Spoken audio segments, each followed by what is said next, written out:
And a new Tag Team Champions crowned on last night's SmackDown 7/5 2024, the final stop before tonight's big MITB PLE. And Hunter Hearst Helmsley decides to go with new champions right before the big PLE. So not on the main show, but on the show before the show. Sometimes that pays off, sometimes it doesn't. We hope the best for Tommaso and Johnny Gargano. And on that note, most of us extremely happy for Tommaso and Johnny Gargano winning those titles. They've been waiting a while now for any moment in WWE. They finally got that last night. That's the good news. On the flip side, a lot of fans are still concerned with how Hunter Hearst Helmsley is booking the tag team division. It's basically still in non-existence. Champions don't feel like champions. They feel more like just holders. They're holding the titles until the game of hot potato resumes. Ever since WrestleMania, even with the females, it seems like we don't know exactly what we're doing and we're playing it by the day. If they're in Scotland, they're going to pluck Alba Fire and Isla Dawn from irrelevancy, from obscurity. They're going to pluck them because it's Scotland. Let's take the titles off of Jade and Bianca. And from what it looks like, is they're going to give the titles right back to Bianca and Jade. Literally a game of hot potato. And for the dudes, you have J.D. McDonald's, who was on a losing streak before he won the tag titles just 2 weeks ago. On the flip side, over on SmackDown, you have Tommaso and Johnny Gargano, who basically have been playing the roles of high schoolers at lunch for the last 2 months, right? Remember back when you were at high school, you eat your lunch real quick so you can go outside, talk on the stoop, hope the hot girls walk by, or maybe they're in your circle on that stoop. But that's all that Johnny Gargano and Tommaso have been doing for the last several months. They've been hanging backstage, sitting on electrical equipment, talking to all their buddies, and waiting for the hot girls to walk by. That's their booking. The last 3 months, Johnny and Tommy only have one victory. Gargano and Ciampa only have one tag team victory in the last 3 months. I believe that was back in May, by the way. Angel and Berto? Something like that. That was it. One victory in 3 months. And they just have these little weird run-ins with Waller and Theory backstage, and all of a sudden they not only get a tag title match, but they win the championships. So again, on one hand, very cool to see them hoist up gold. On the other hand, how excited can we truly be if the division is an irrelevancy? There is no real tag division. Miz and R-Truth are winning it 2 months ago. J.D. McDonald's wins it 2 months later. Waller and Theory form a tag team 3 weeks before Mania, and they end up winning titles, and then they lose it to Tommaso and Johnny, who have not been booked into anything relevant since they got to the roster. This is the issue. Booking people correctly does not mean throwing titles on them. That should be the end goal, right? You've been booked properly, you've been pushed properly, and now you're going to be in a title match so everybody can care. Now, you see, last night was Paul Levesque McMahon, Triple H, Hunter Hearst Helmsley cheating on the test, right? You don't study for the test. You don't take all that time and that effort to ace the test on your own. Instead, you rely on Minkus. Every class has a Minkus.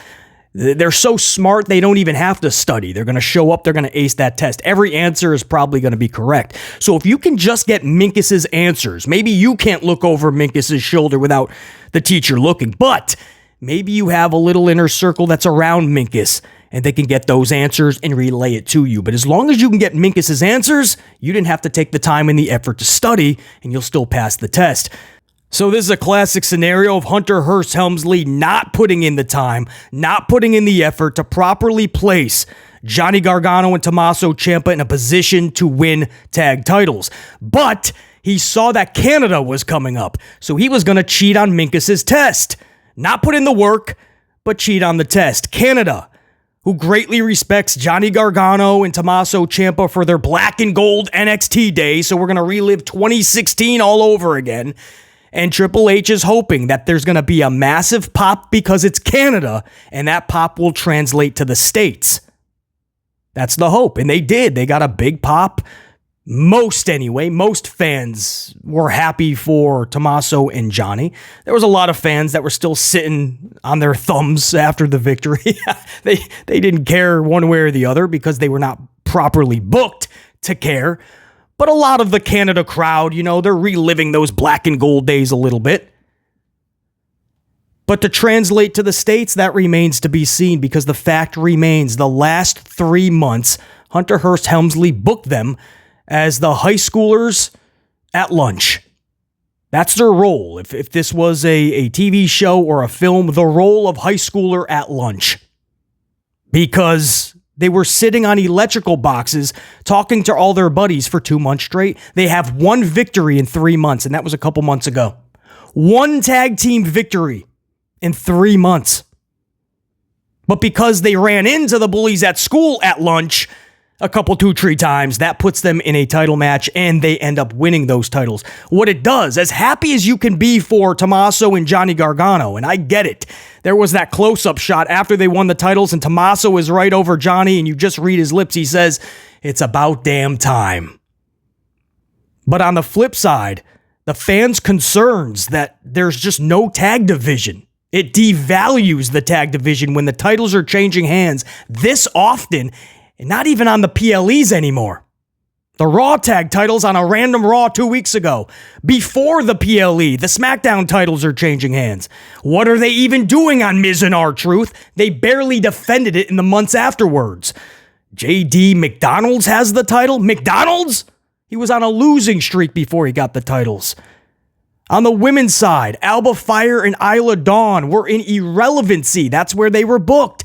They were trying to see who can eat the most triple-layered moose cake at catering. All of a sudden, they got a little ringy-ding-ding. You're going to actually be competing. It's Scotland. We're going to throw the titles on you because it's Scotland. And now it looks like Bianca and Jade are getting their titles right back. That's what it looked like last night. And afterwards, in the promo they cut, looks like the titles are going right back on them. There's no dissension within the ranks. There's no tension between Bianca and Jade. We thought after they dropped the titles, maybe they start something between the two. No, it looks like they're just going to get the titles back. They're going to run it back. Then why even take them off of Jade and Bianca? Just because it was Scotland? The moves that are being made, the calls, the judgment calls in this tag team division, it's devaluing the division. So the fan concerns are actually justified.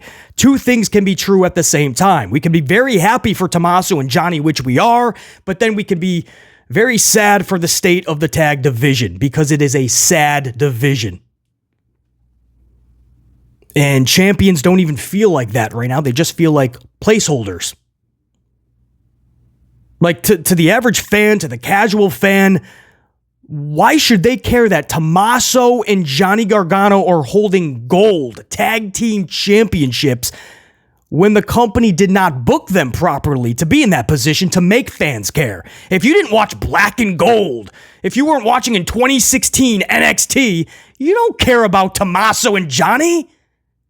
And you can't blame for fans not caring. There was no reason given.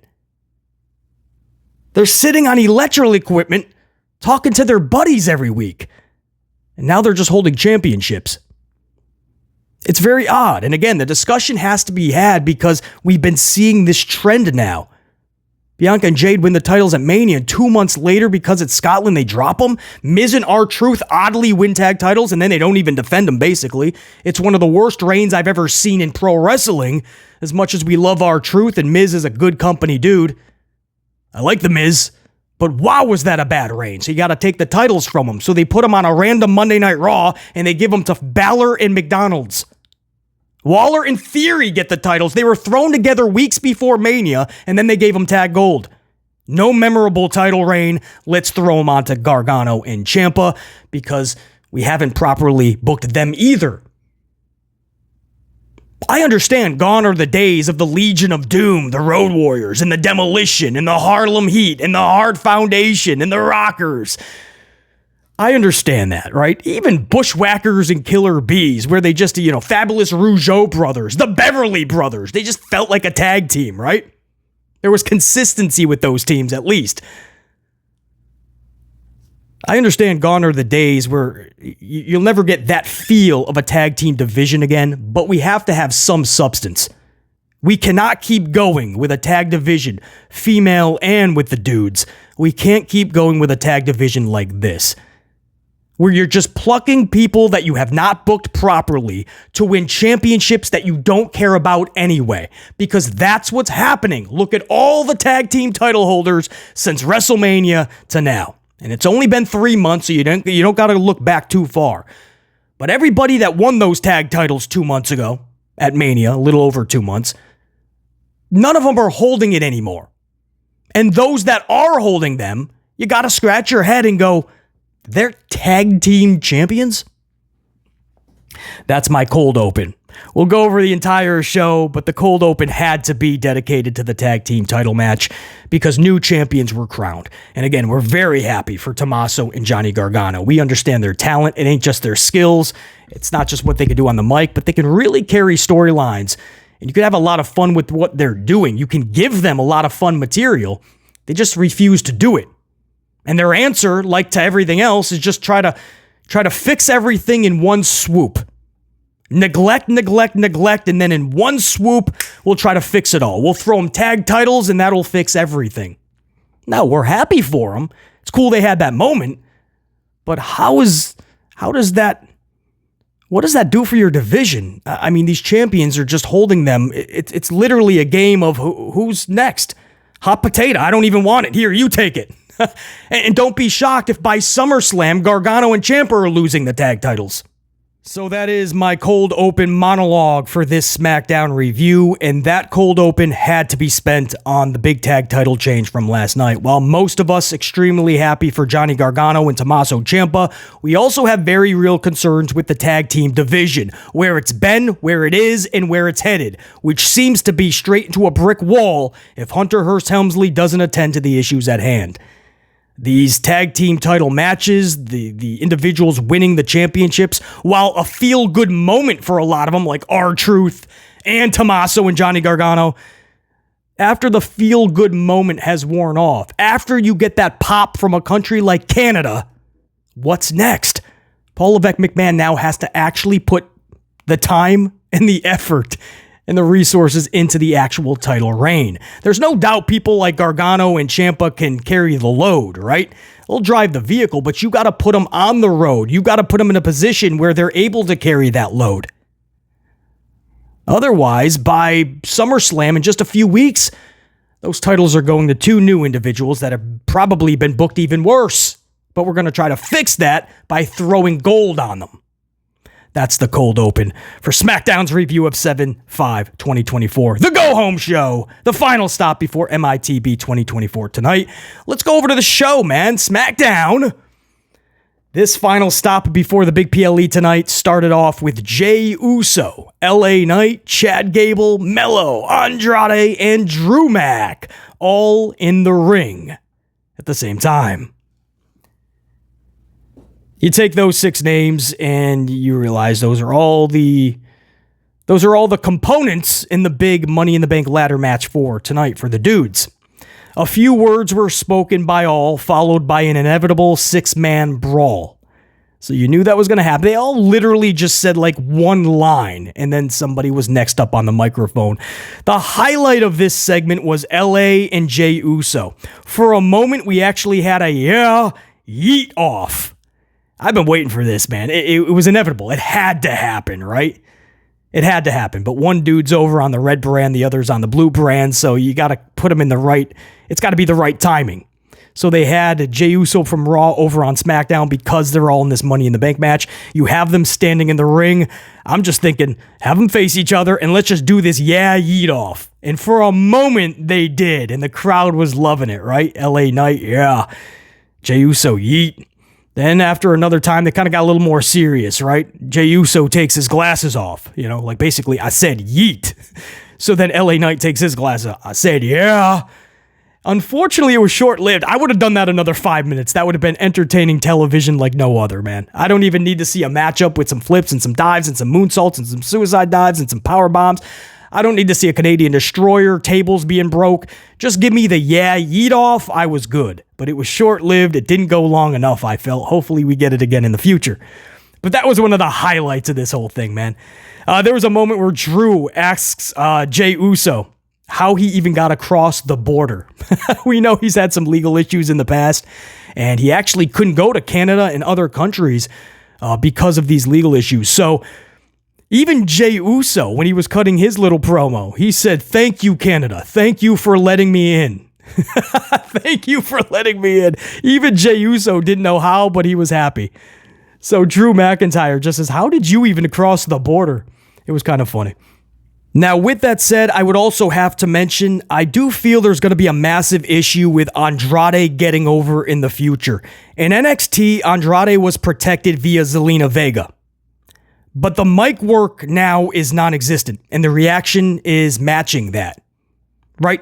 I mean, you go back to that promo last night, his mic work was non-existent, and the reaction was also non-existent. And it was even before that promo last night. They had a kickoff show hours before. Michael Cole was hosting. All 6 of these individuals were on the stage. They were all cutting a promo on one another, trying to raise the hype and engage the crowd that was in attendance. And Andrade's mic work was just flat. Like, nobody cared. It didn't feel like there was any amplification. And then you went hours later to the actual show where he's got a microphone in the ring. And again, flat. I mean, that's the type of work that'll absolutely just kill off a segment. So Andrade is somebody that clearly can get over, but he's got to be in the right situation. Like in NXT, him and Zelina together, that just worked. You know, that was something, it was just special. It goes back to like a Rusev-Lana type thing where, okay, that just works. Andrade needs a mouthpiece. He needs a manager. He needs something, somebody with him for sure. This version of Andrade, it's not going to get over. There's no way. There's no matter how much skill and talent he has in the ring, which he has an abundance of. You know, once it goes outside of that and you got to carry a storyline or you got to work that microphone, it's not just not good. It's absolutely flat. Like it'll just take the life out of the room. That cannot happen. It happened on the kickoff show and it happened in the ring. That was twice within just a few hours. There is a problem going forward with Andrade getting over. He's going to need a mouthpiece or a manager, stating that now. Next up, we have the Street Profits defeating Pretty Deadly via pinfall. Montez scores the win via frog splash. This was absolutely nothing. Nobody means nothing, does nothing for Money in the Bank. It's just to try to fit some talent in there that's not going to be on the actual card. So if you ever go back and watch the match, good for you. But this was just the Profits defeating Pretty Deadly. In a tag team division, which you'd forget, if Pretty Deadly did not appear in the next 6 months, 9 months, a year, I doubt very many people would go, where's Pretty Deadly? In the Street Profits, how sad is it that they could miss many months before people finally went, oh, by the way, where have the Street Profits been? Next up, Belair and Cargill defeat LeRae and Hartwell. This was a double pin. I'm not sure how that was even allowed. There was just like a double, was it a double? No, it was a double pin. Double pin, but both Belair and Jade collecting pins. I think the referee was paying more attention maybe to Jade because she was the legal, but you're supposed, the rule is simple. Like you can't have everybody in the ring. And I just mentioned that because the tag title match also was a double pin. That was a double tap out, I believe. But the point is, like, everybody's in the ring, and the ref is just like, all right. And it's not tornado rules. So that's why I mentioned that, because in the tag title match, I was like, wait, we just kind of had that finish earlier with the women's tag division. So that's what I mean. If you're not even going to keep up with the rules, then of course nobody's going to look at that as a relevant, prevalent, real tag division. But Belair and Cargill defeat LeRae and Hartwell. If you're wondering why a lot of fans weren't really talking about that match, or it wasn't special, or it didn't feel like anything, it's because we've already seen that exact match a couple times before, guys. We've already seen that exact match. And then post-match, Belair and Jade Cargill claim that they are going to get their titles back. Well, then that's the problem. You should have never lost it. Just because they were in Scotland, they wanted to pop Scotland with Alba Fire and Isla Dawn, who were sitting at catering for months, or sitting at home. That's what they wanted to do. And now they're going to have to find a way to get the titles back on them. You could have avoided that if you just never took them off them in the first place. We were saying from the time Jade and Bianca won those titles, who's going to beat them? You could put together the Power Rangers, the Transformers, the NYPD. It ain't going to matter. Nobody's taking the titles off of Jade and Bianca. In less than 2 months, you got Alba and Isla taking them. Who knows? What I will say is watching Bianca Belair and Jade Cargill do their thing in there, they're just absolute. Their presence is just like you. Even if it's just a bad match, you can't help but just watch. Jade Cargill and Bianca Belair are such specimens.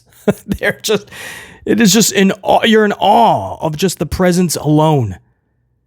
But the fact that Belair and Cargill are in there with Candice and Indi right after Profits and Pretty Deadly, yeah, that's a little bit of a lull in the show.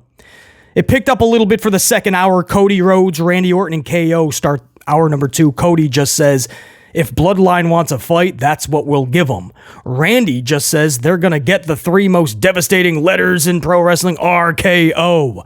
But it was KO who had the most impactful words, paying tribute to his mama, who is in the hospital, unfortunately, battling some type of illness, and KO was there all week.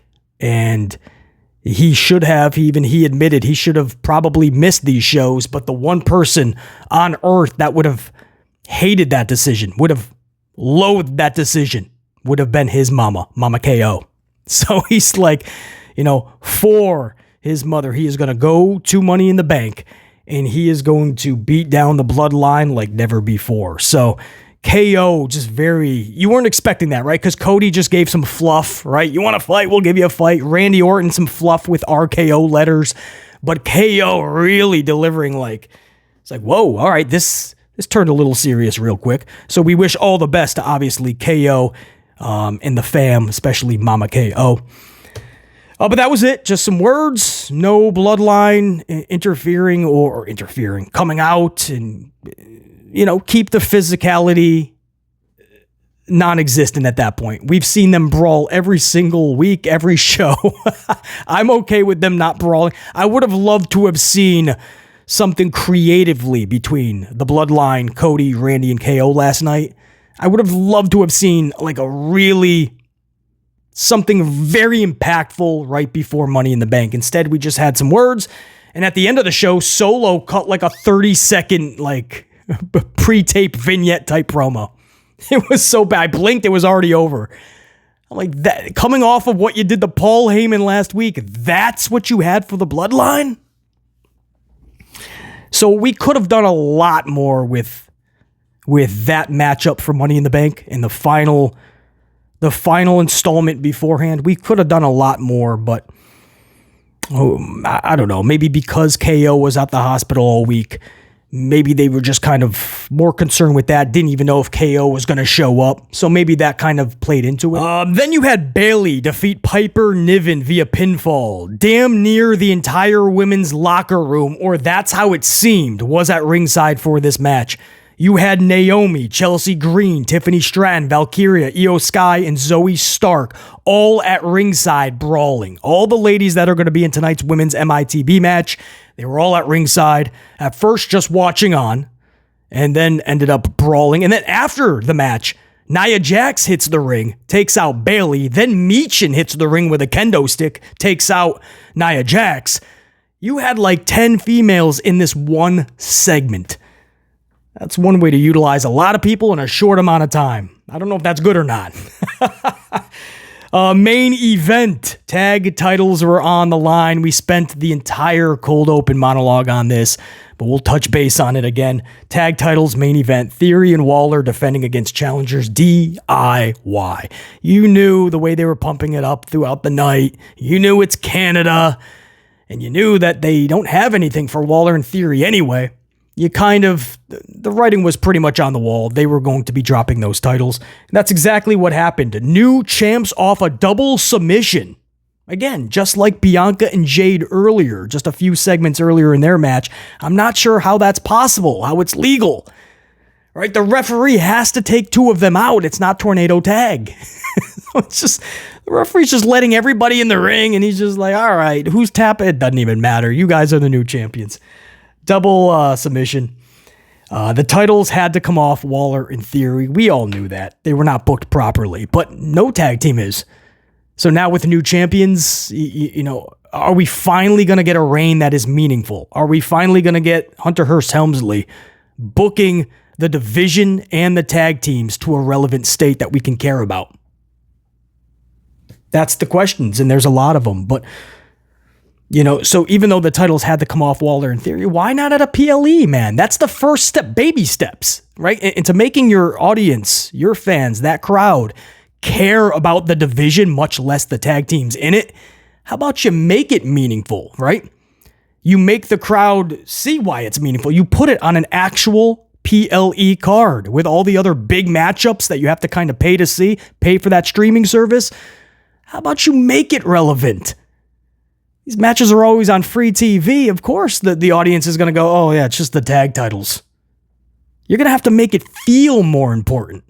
If you're just going to change hands with those Raw titles on just random Monday Night Raws and not PLEs like you did a couple weeks ago, well, fans can't really care about it. If you're just taking the SmackDown titles and they're just being dropped on SmackDown, why not at a PLE with the other titles? Once in a while, I totally get it, right? Titles have to change hands on the TV show. Times have changed. I get it. But that doesn't separate from the fact that the PLEs are still for the most meaningful matchups. And you can't continuously just take titles and have them switched off, not on the PLE. Believe me when I say that is a big component as to why people can't really get invested in this division. The company doesn't invest into it. So why not at the PLE? That's one of the biggest questions. And why not build DIY up first? That's another big question I have. DIY winning tag titles should have been much more meaningful, not just a cheap pop in Canada because it's Canada and because we really like Johnny and Tommaso. What about getting to a point where, it's time? The way they've been booked, the way they've been built up, the story that's being told, man, Tommaso and Johnny, this is their time. If you truly need them to be a tag team and win tag titles, why not build them up first? They've had one tag team victory in the last 3 months. Their segments have only been them backstage talking to some of the other boys and gals. That's their whole segments every single week. And then all of a sudden, out of nowhere, like Alba and Isla because it's Scotland, Canada, and they love Johnny and Tommaso, we're going to throw the titles on them now. It's weird, man. It's very odd. I would have built them up first, make it much more impactful in all areas. One tag team win in 3 months. And I think, again, that was Angel and Berto. Whatever an Angel and Alberto is. That was a couple months ago. It's a good thing they did this in Toronto to get that pop. I'm telling you right now. Now you go to the States and now the work begins. Now you really have to pump in the time, the effort, and the resources to their reign. Otherwise, this falls flat. And in 3 weeks at SummerSlam, they're giving those titles to 2 other individuals. We're happy for them, but man, that says a lot last night. It says even more about the lack of concern with the state of the tag division. That was the Go Home Show. That was the final stop before MITB 2024, which hits the airwaves live tonight. The big PLE from WWE. We will be live on the channel for a live The Good, The Bad, and The Ugly review. Hopefully you guys stop by, say what's up to BC and the entire Amplified unit. Until next time, and it will be that next time, MITB 2024 tonight. BC and the unit saying check you. Peace.